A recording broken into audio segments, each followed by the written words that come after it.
Olá! Hoje vamos aprender preposições de movimento. Prepositions of movement are to, through, by, from, and on. Today we will focus on from and by. The preposition de can mean both. Let's start with de meaning from. It is used when referring to an origin. In this situation, the common verbs that go with de are sair, vir, and voltar.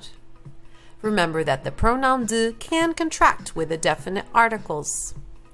Do, da, dos, das. In English, from the.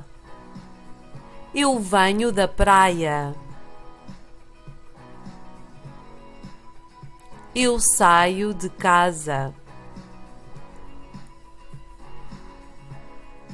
Eu volto do parque às 5 da tarde. The pronoun de does not contract with a definite article when meaning by. It is used when referring to means of transportation. De avião é mais rápido. Vou de bicicleta para a escola. Os cães adoram viajar de carro. Vamos praticar?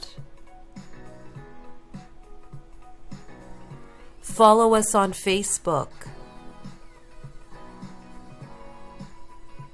Visit our Patreon page. Learn European Portuguese online.